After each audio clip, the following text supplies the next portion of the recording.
할렐루야. 네, 감사합니다. 하나님의 말씀 가운데 또다시 이 은혜의 자리가 또 능력으로 주님께서 채워주실 줄 믿습니다. 우리가 무언가를 이루기 위해서, 좀 더 쉽게 말씀드리면 목적을 이루기 위해서 참 열심히 노력합니다. 그렇지 않습니까? 그러기 위해서 내가 하고 싶은 것, 내가 좋아하는 것 꼭 참고 이 목표를 이루기 위해서 집중하고 땀 흘려 수고합니다. 그런데 노력한다고 해서 꼭 목적을 모두 다 이루는 것은 또 아닙니다. 또 목적을 이루기 위해 노력하다 보면 그 노력하는 게 너무 힘들어서 목적을 이루지 못했음에도 불구하고 포기하고 싶을 때가 있습니다. 내가 이 정도까지 했으면 다 했다. 이 정도면 내가 할 수 있는 건 다 한 것 같은데 이제 그만해도 되지 않을까? 이렇게 말입니다. 지금은 시간이 꽤 지났지만 여러분, 연말 연시가 되면 많은 사람들이 새해 다짐을 하고 또 새해 꼭 이루고 싶은 목적을 이렇게 세웁니다. 보통 그러셨을 겁니다. 그 중에 가장 많이 세우는 목표가 무엇일까요? 살 뺀다고요? 지금도 세우고 계실까요? 맞습니다. 가장 많이 하는 목표가 올해는 좀 건강해지기 위해서 운동해야지, 올해는 살 좀 빼야지. 아마 우리 성도님들 중에서도 이런 목표 세우신 분들이 좀 있으셨을지 모르겠습니다. 어떤 분이 정말로 내가 이번에는 기필코 꼭 살을 빼겠다, 이렇게 해서 마음을 진짜 굳게 딱 먹고 헬스장까지 딱 등록하고 운동도 정말 열심히 하셨다고 합니다. 오해하지 마십시오. 우리 교인 아닙니다. 저기 다른 분 이야기하는 겁니다. 오해하지 마십시오. 정말 운동을 열심히 하셨는데 얼마나 열심히 하셨는지 이 트레이너 선생님 있지 않습니까? 그 헬스장 가면 이렇게 운동을 봐주시고 이렇게 또 자세도 잡아주는 트레이너 선생님이 저분은 진짜 독하게 마음 먹은 게 맞다. 내가 한번 저 사람 진짜 한번 만들어 봐야겠다. 이 마음 가지고 이 트레이너 분이 정말 옆에서 열심히 도와주는데 그렇게 열심히 운동을 하고 오랫동안 운동을 하는데 살이 안 빠지시더래요. 그거 참 신기해요. 왜 안 빠지는지 모르겠습니다. 뭐 다른 것도 많이 드셔서요. 트레이너 선생님이 이게 이럴 리가 없는데 뭐가 문제지? 운동법이 잘못됐나? 뭔가 자세가 잘못됐나? 식단에 문제가 있나? 이 곰곰이 생각하다가 도저히 모르겠어서 이 회원분한테 물어봤답니다. 회원님, 혹시 운동 끝나고 혹시 식사 어떻게 하세요? 그러니까 이분이 이렇게 대답합니다. 선생님, 제가요 진짜 빵하고 고기하고 막 이런 거 제가 진짜 좋아하는데 제가 이번에 진짜 독하게 마음 먹고 그런 거 하나도 안 먹고요, 집에 가면요 양배추가 살 빼는데 좋다 그래가지고 양배추만 먹습니다. 이러신 거예요. 사실 이게 건강한 식단은 아니죠. 건강한 식단은 아닙니다. 원래 영양소를 골고루 챙겨 먹어야 건강한데 이 극단적인 식단이라서 이 트레이너 선생님도 좀 걱정이 되셨다고 합니다. 그런데 좀 궁금하신 거예요. 회원님, 양배추만 드신다는데 왜 안 빠지는 걸까? 그래서 트레이너 선생님이 다시 물어봤답니다. 식사하실 때 양배추를 어떻게 드십니까? 그러니까 이분이 이렇게 대답하셨대요. 선생님, 제가요 양배추가 살 빼는데 좋다고 해서 한 끼에 양배추 한 통을 먹습니다. 그러니까 이 트레이너 선생님이요 이렇게 대답하셨다고 합니다. 회원님, 소도 풀만 먹어요. 여러분, 이 예화가, 제가 말씀드린 예화가 이야기해 주는 건 우리는 열심히 목적을 이루기 위해 노력하지만 여러분, 그 목적 이루는 게 결코 쉽지만은 않다는 겁니다. 그리고 포기하기 쉽게 만드는 이유들도 막 생겨납니다. 노력한 게 너무 힘들어서 포기할 때도 있지만 제가 앞에 말씀드렸던 이분의 양배추처럼 나는 전혀 생각하지도 못한 채 그게 방해될 거라고는 전혀 생각하지도 못한 채 그것이 나에게 마이너스가 될 때도 있다는 것입니다. 그렇다면 목적을 이루기 위해서는 어떻게 해야 할까요? 아주 간단합니다. 따라해 보시기 바랍니다. 다시 한번 포기하지 않으면 됩니다. 할렐루야. 포기하지 않으면 됩니다. 저 우리 성도님들은 주님을 믿음으로 끝까지 포기하지 않고 믿음의 길에서 승리하시기를 주님의 이름으로 간절히 축원합니다. 오늘 말씀은 이 사도 바울과 바나바의 첫 번째 선교 여행 중에서 이 이고니온이라고 하는 도시에서 복음을 전하며 겪은 이야기입니다. 여러분들이 생각했을 때 사도 바울과 바나바의 이 첫 번째 선교 여행은 어땠을 것 같나요? 에이, 목사님.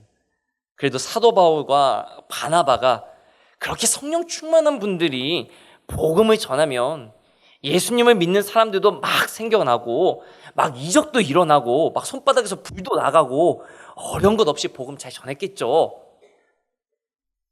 그렇게 생각하실지 모르겠습니다. 오늘 말씀을 살펴보기 위해서 이 사도 바울의 이 선교 여행을 조금 알아야 되는데, 이 첫 번째 선교 여행에서 사도 바울과 바나바가 가장 먼저, 그러니까 처음으로 간 곳이 어디였냐면 이 이고니온 전에 구브로, 그러니까 지금의 지중해에 있는 키프로스 섬이라고 하는 곳에 먼저 갔습니다. 이 지중해에서 세 번째로 클 정도로 아주 큰 섬입니다. 그리고 사람들도 많이 살았고 이 지역이 구리가 아주 유명한 섬입니다. 그래서 구리가 영어로 뭐라고 하냐면 코퍼라고 하는데, 이게 어디서 온 말이냐면 라틴어 쿠프룸에서 온 겁니다. 근데 이 쿠프룸이 어디에서 온 거냐? 이 키프로스라고 하는 이름에서 온 말입니다. 그러니까 그럴 정도로, 그러니까 섬 이름이 뭡니까? 구리섬인 거예요. 그럴 정도로 이 키프로스는 구리가 아주 유명한 그런 섬이었고 사람들도 많이 사는 곳이었습니다. 그리고 이 신약에서 이 구브로 섬이 중요한 이유가 뭐냐면, 이 첫 번째 선교 여행에서 같이 떠난 이 바울과 같이 떠난 이 바나바의 고향이 바로 이 구브로 섬이기 때문에 그렇습니다. 사도행전 4장 36절을 보면 이렇게 기록합니다. 구브로에서 난 레위족 사람이 있으니 이름은 요셉이라. 그러니까 이 바나바의 고향이 구브로 섬, 키프로스 섬이었다라고 말하고 있습니다. 그리고 이 구브로 섬에는요, 유대인들이 많이 살았다고 합니다. 그리고 이들 중에는요, 이미 바울과 바나바보다 앞서서 복음을 전하는데 앞장섰던 구브로 출신의 그리스도인들이 있었습니다. 그래서 우리가 사도행전을 자세히 보면요, 스데반 집사님이 복음을 전하다가 순교하신 이후에 박해를 피했던 사람들 중에서 이 구브로 출신의 사람들이 바울과 바나바를 선교사로 파송했던 이 안디옥에 가서 이방인들에게 복음을 전했다, 먼저 성경은 기록하고 있습니다. 사도행전 11장 19절로 20절 말씀을 보면요, 그때에 스데반의 일로 일어난 환란으로 말미암아 흩어진 자들, 즉 이 박해를 피해 도망갔던 사람들 중에서 베니게와 구브로와 안디옥까지 이르러 유대인에게만 말씀을 전하는데, 그 중에서 어떻습니까? 구브로와 구레네 출신의 몇 사람이 안디옥에 이르러서 헬라인을 비롯한 이방인에게도 예수님을 전했다. 그러니까 즉 어떻습니까? 이미 이 구브로 섬에는 예수님을 믿는 사람들이 있었다라는 거예요. 이미 구브로 섬에는 그곳 출신 사람들 중에는 예수님 믿는 사람들이 있었다라는 겁니다. 자, 그럼 제가 다시 한번 정리해 드리겠습니다. 바나바의 고향이 구브로이고요, 구브로 출신의 그리스도인들도 있었고요. 근데 그 그리스도인들이 그냥 교회만 다닌 게 아니라 박해를 피해 도망가는 와중에도 안디옥까지 가서 이방인들에게도 복음을 전할 정도로 아주 열성적인 믿음을 가진 사람들이 있었던 곳이 바로 이 구브로입니다. 그렇죠? 그런데 그런 구브로에 바울과 바나바가 첫 번째로 복음을 전하러 떠났던 겁니다. 첫 번째 선교 여행에서. 그러면요, 보통 우리가 생각하면 어떨까요? 야, 그거 아니야? 너 그 옆 동네 살던 그 바나바 알지? 알지? 걔 우리 집 와서 밥도 잘 먹었지. 야, 글쎄 걔가 이번에 와가지고 바울이란 사람이랑 와가지고 예수님 전한다는데 너도 와서 한번 들어봐. 예수가 뭔데? 아이, 좋은 거야, 빨리 와봐, 들어봐. 이런 식으로라도 복음을 전하는데 조금 잘 형통하게 이루어질 것만 같은데, 그런데 사도행전 이 말씀을 보면요, 구브로에서 선교 사역하는데 예수님 믿는 사람이 몇 명이 되었을까요?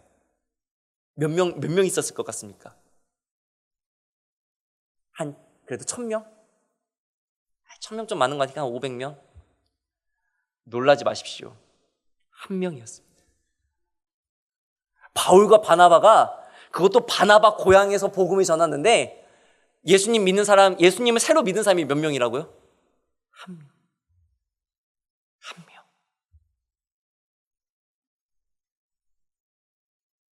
근데 그 한 명이 누구냐? 그것도 하나님을 모르는 유대인이 아니라 이방인이었습니다. 사도행전 13장 7절을 보면요, 그 사람이 나옵니다. 누구냐면요, 이 구브로 섬의 총독이었던, 그러니까 로마 사람이죠, 총독이었던 서기오 바울이라고 하는 사람만이 예수님을 믿었습니다. 딱 한 명.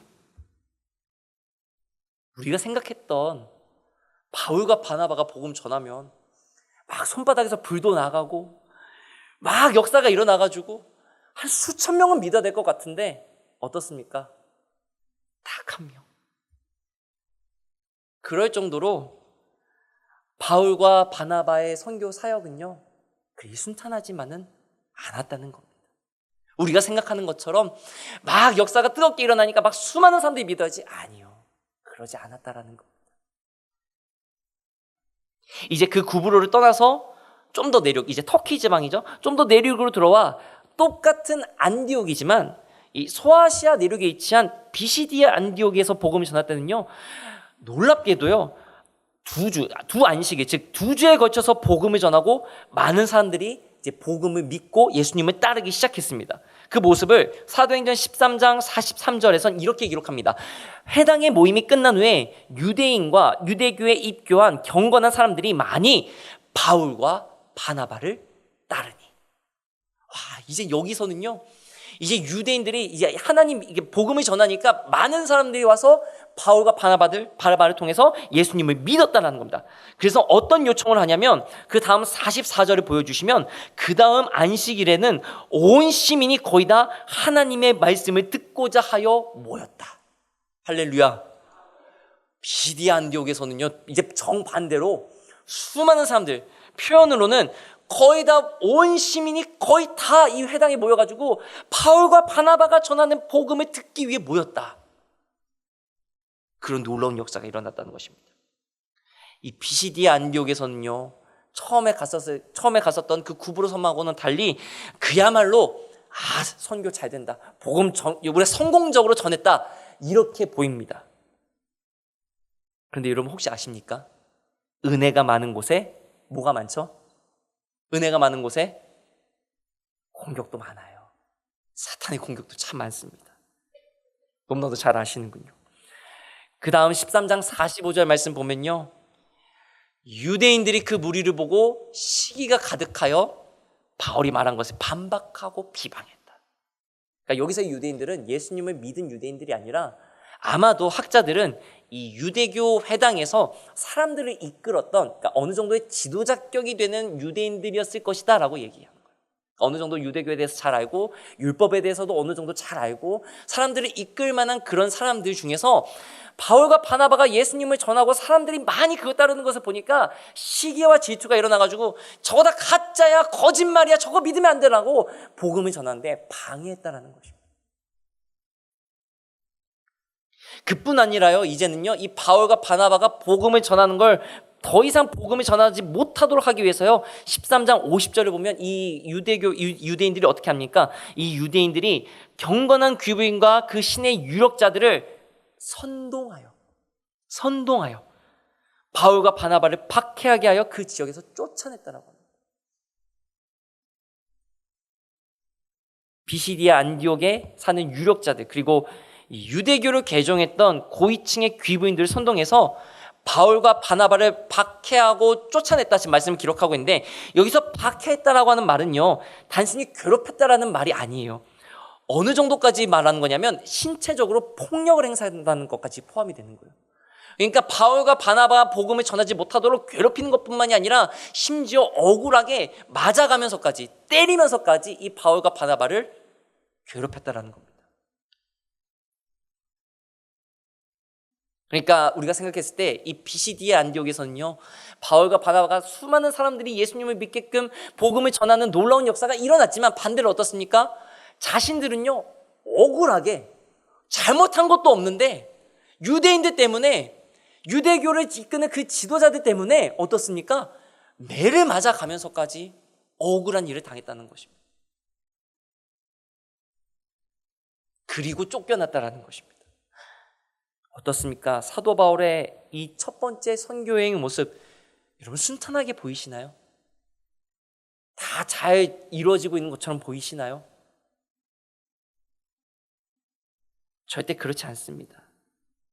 처음에 복음을 전할 때는 예수님 믿은 사람이 이방인 한 사람뿐이었습니다. 그곳을 떠나 다른 곳에서 복음을 전했을 때는 수많은 사람들이 예수님을 믿고 따랐지만 유대인들의 반발과 박해 때문에 억울하게 맞아가면서까지 쫓겨나야 되는 그런 처지에 놓였습니다. 여러분들이 바울과 바나바라면 어떠셨을까요? 제가 바울이라면 어땠을까 생각해 봤을 때, 하나님, 진짜 제가 딱 한 번만 간구하는데요, 제 손바닥에서 불 좀 나가게 해주세요. 그래서 저 사람들 저를 괴롭히는 사람들, 복음 전하는데 방해하는 사람들 막 혼낼 수 있게 좀, 하나님 좀 도와주세요. 저는 그렇게 기도할 것 같아요. 근데 이게 사도 바울과 바나바가요, 이고니온에서 떠날 때, 이 비시디아 안디옥을 떠날 때 어떻게 하냐면요, 사도행전 13장 51절 말씀에 두 사람이 그들을 향하여 발에 티끌을 떨어버리고 이고니온으로 가거늘. 발에 티끌을 떨어버리고, 그래서 이게 무슨 표현이냐면 발에 티끌마저 여기다 다 털고 갈 정도로 나는 이제 여기랑 아무 상관이 없다라는 상징적인 표현이기도 하지만요, 잘 생각해 보면 어떻습니까? 이게 지금 바울과 바나바가 신발에 먼지, 발에 티끌을 털어버린 이 행위는요, 예수님의 가르침대로 한 거예요. 예수님이 뭐라고 가르쳐 주셨습니까? 누가복음 9장 5절에 제자들에게 복음을 전할 때 어려움이 있거나 그럴 때 너 어떻게 해야 되는지 가르쳐 주실 때에, 누구든지 너희를 영접하지 아니하거든 그 성에서 떠날 때에 너희 발에서 먼지를 떨어버려 그들에게 증거를 삼으라. 그러니까 뭐냐면요, 여러분, 바울도 어떻습니까? 어떤 사람이었습니까? 얼마나 열정적으로 그리스도인들을 잡아가던데 열심히 했던 사람이었습니까?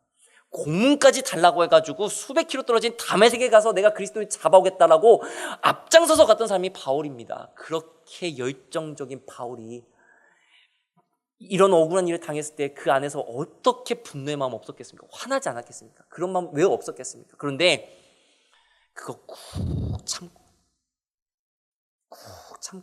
왜? 하나님이 맡겨주신 복음 전하는 사명 감당하기 위해서 꾹 참고 그냥 주님 가르쳐 주신 대로 발에 먼지 툭툭 털어버리고 다음 복음을 전할 이고니온으로 떠났던 것입니다. 더도 말고 덜도 말고 딱 주님이 가르쳐 주신 대로, 딱 주님이 내게 알려주신 그 방법 그대로 바울과 바나바는 지금 복음을 전하고 있다는 것입니다. 그렇게 향했던 곳이 바로 오늘 우리가 읽은 이 사도행전 13장에서의 이고니온이라고 하는 도시였습니다. 사도행전 14장 1절, 오늘 우리 읽었던 말씀에 보면 이고니온에서 두 사도가 함께 유대인의 회당에 들어가 말하니 유다와 헬라의 허다한 무리가 믿더라. 할렐루야. 이고니온에서도 복음을 전하니까 유다와 헬라의 허다한 무리가 믿었다라고 말합니다. 그런데 문제는 뭐냐면요, 여기서도요, 여기는 없을 줄 알았는데, 여기 이제 그냥 비시디아 안디옥에서 끝났을 줄 알았는데 이고니온에서도 바울과 바나바를 반대하는 사람들이 있었다라는 것입니다. 그 사람들의 정체가 사도행전 14장 2절에 나오는데, 그러나 순종하지 아니하는 유대인들이 이방인들의 마음을 선동하여 형제들에게 악감을 품게 하거든. 여러분, 근데 이 표현을 한번 잘 생각해 보시기 바랍니다. 순종하지 아니하는 유대인들이라고 지금 바울과 바나바를 방해하는 사람들을 표현하고 있는데, 아니, 복음을 듣고 예수님을 안 믿었으면 안 믿은 거지 왜 순종하지 않은 유대인들이라고 왜 표현했을까요? 그냥 믿지 않은 유대인들이라고 해도 되고 받아들이지 않는 유대인들이라고 해도 되고 유대교 유대인들이라고 해도 되는데 왜 굳이 사도행전을 기록한 누가는 순종하지 아니하는 유대인들이라고 했을까요? 여러분, 이 표현에는 어떤 의미가 담겨 있습니까? 이 유대인들이 하나님을 안다고 하면서도 정작 하나님의 아들 예수 그리스도를 통한 구원의 역사는 바라보지 못하는 어리석은 사람들, 순종하지 못한 사람들이라고 지금 표현하고 있는 거예요. 그리고 이 사람들도 바로 직전에 있었던 피시디아 안디옥에 있던 유대인들처럼 이방인들을 이용해서 바울과 바나바를 방해했다라는 것입니다. 여러분이 오늘 말씀에서 이 이고니온에서의 바울이라면 어떠셨을 것 같나요? 야, 내가 바로 전에 있었던 비시디아 안디옥에서도 유대인들 때문에 억울하게 그렇게 당해왔는데 또 여기서도 유대인들 때문에 내가 이렇게 억울해야 돼? 또 유대인들한테 당하게 생겼네? 아우, 진짜 짜증나. 빨리 사역 마치고 다른 곳으로 떠나야겠다. 이런 생각 들지 않으시겠습니까? 그러시지 않으시겠어요? 여기서의 사역, 아유, 저 유대인들하고 또 부딪히기 싫으니까 그냥 내가 여기서 빨리 복음 전하고 나 할 만큼 한 거 아시니까 빨리 떠나야겠다. 그런 마음 들지 않으시겠습니까? 그런데 바울과 바나바가 그러지 않았다라는 겁니다. 오늘 사도행전 14장 3절 말씀 우리 한 목소리로 함께 봉독하겠습니다. 시작. 두 사도가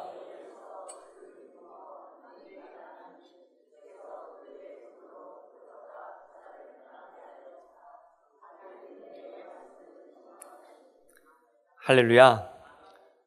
유대인들의 박해와 방해가 있었음에도 불구하고 그것도 반복적으로 똑같은 모습으로 나타나는 방해와 박해가 있었음에도 불구하고 바나바는 그것에 얽매이지도 않고 그것에 신경 쓰지도 않고 어떻습니까? 오히려 오랫동안 담대히 복음을 전했다. 바울과 바나바는요, 유대인들이 괴롭히건 말건 그로 인해 상황이 어렵게 되었어도 그것에 신경을 쓰고 있는 것이 아니라 어떻습니까? 예수님을 전하는 데만 집중하고 있었다는 것입니다. 그 표현이 오래 있어라는 표현입니다.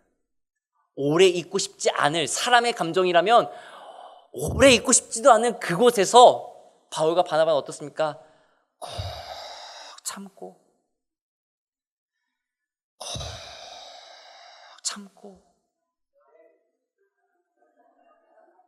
제가 아멘 하려고 그런 건 아닌데요.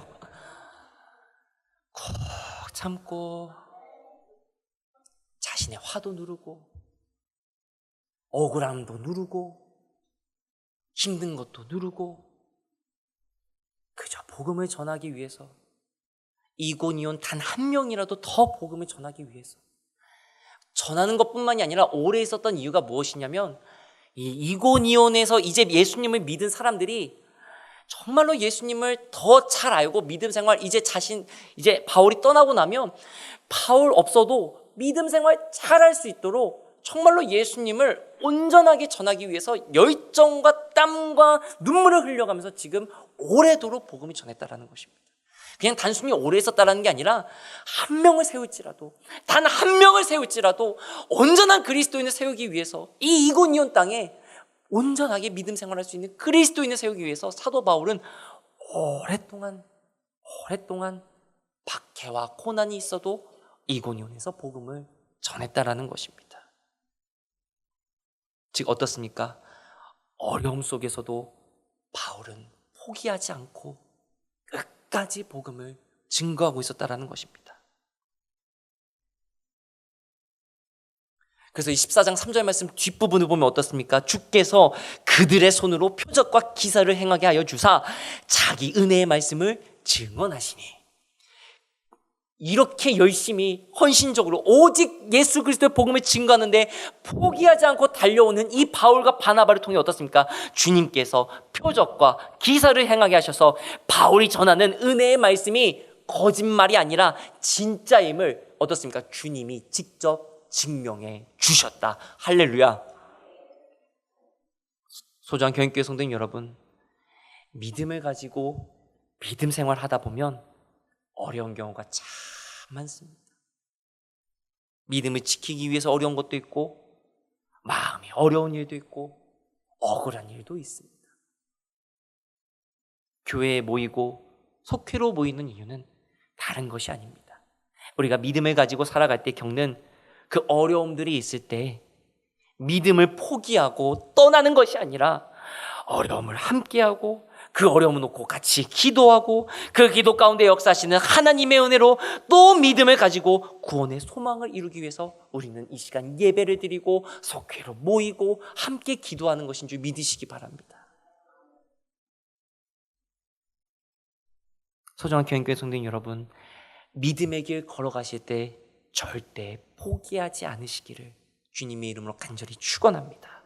그리고 우리 교회와 속회 모임이 믿음을 포기하지 않고 사명을 포기하지 않고 바울과 바나바가 오늘 이고니온에서 어려움 속에서도 오래도록 복음을 증거했던 것처럼 서로에게 오래도록 위로와 은혜가 되는 우리 속회 모임 다 되시기를. 그래서 우리 속회 모임 보면 내가 정말 위로받고 내가 정말 은혜받고 내가 정말 믿음 생활할 수 있는 그런 아름다운 속회 모임 다 되셔서 큰 회복과 부흥의 역사 이뤄가실 수 있기를 주님의 이름으로 간절히 축원합니다. 기도하겠습니다.